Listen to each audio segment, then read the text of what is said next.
Well, that was a nail biter in the conference opener. Oh boy, this conference schedule is going to be a lot tougher than I thought. But a win's a win. So here's a review.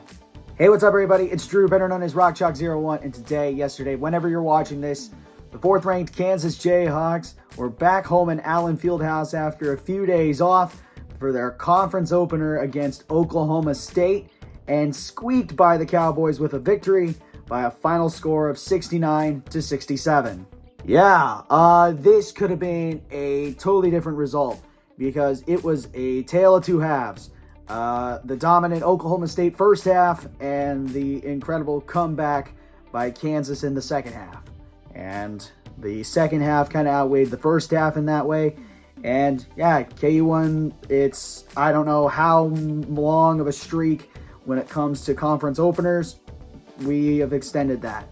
However, there were some good things that came out of this game, but there was a lot of things, and I mean a lot of things that needed to be worked on and need to be fixed. So with that being said, for those of you who do not know, I give positives and negatives about the game, give a player of the game, and a player who needs to improve. So without further ado, let's do it.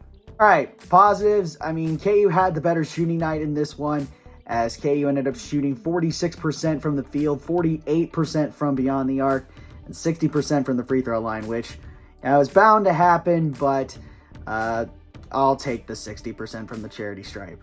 Now, defensively in the second half, KU did much better, and for the entire game, Oklahoma State ended up shooting 43% from the field, 45% from beyond the arc, and 73% from the free throw line. So, I mean, they were shooting 55 to 60% for the entire first half, and we finally figured it out. So, holding them in the second half is a key positive.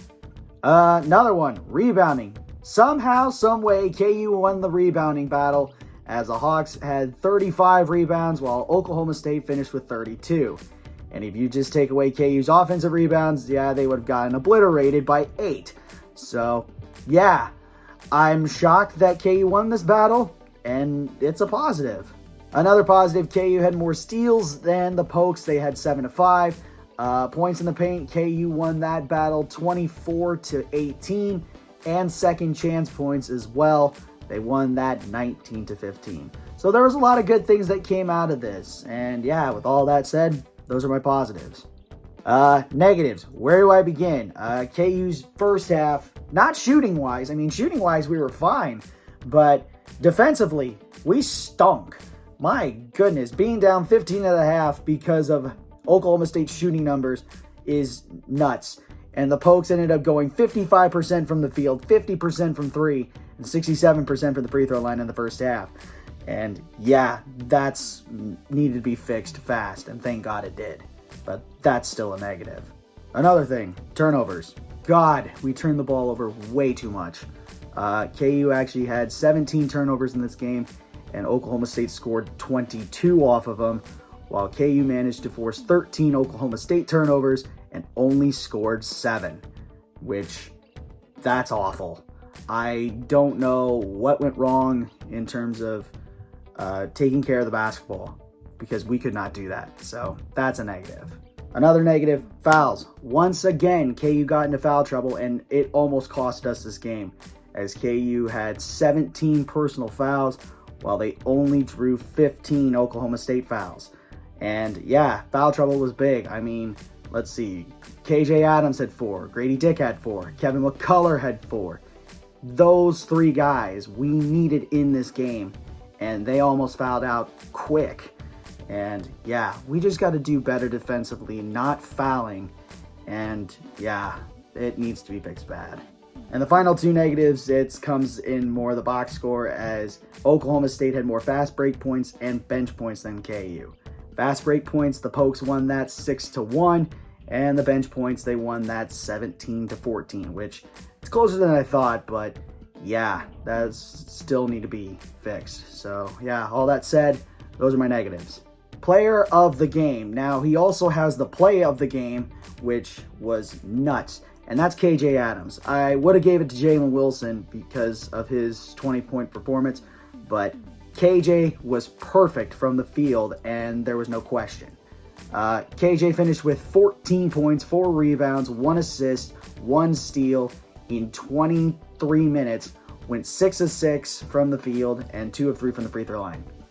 That's a perfect game for me. I don't care what people think. KJ was the backbone in this, and he played great. And he came in clutch late. Could have got a foul drawn, but they weren't really going to call it when it was that late in the game. So, yeah, came clutch late and played an incredible game and went perfect. So there's no question. KJ Adams is my player of the game. Now, player who needs to improve, in my eyes, there's no question who it was, and that was Kevin McCullar. He struggled badly in this game. He finished with 7 points, 5 rebounds, 1 assist, 2 steals, a big block at the end, but 5 turnovers as well. Had a cold shooting night, 2 of 6 from the field, 2 of 4 from 3, 1 of 2 from the free throw line in 33 minutes. And he also had 4 fouls, which made it even worse. He was non-existent. I'm just going to put that out there. Besides grabbing rebounds and the key block at the end, non-existent. And I don't know what happened. It just seemed like he was off. And there was other guys that I could have given it to, but they actually contributed more. I mean, Grady Dick would be the good example of that one, which he had 8 points, 9 rebounds, 4 assists, and a steal. Had a better shooting night. But yeah, he was all over the place. Kevin wasn't. I mean, he got lost a lot of times and lost his man, which led to open threes.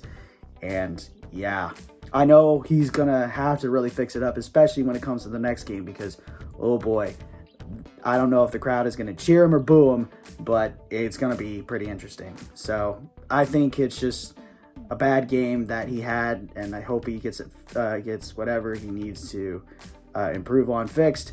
But for this game, I got to give my player who needs to improve to Kevin McCullar. All right, I said I would give a top play, and there's no question what I would give it, and it was the game-winning shot at the end, which after Bryce Thompson hit a 3. By the way, shout out to Bryce Thompson for having the game of his life in Allen Fieldhouse after being almost non-existent the year prior in Allen Fieldhouse. He played great, and give him credit. But he made a clutch 3 to tie the game up with seconds remaining, and Dwan Harris found KJ Adams to give KU the victory with about 5 seconds left. So here's the play.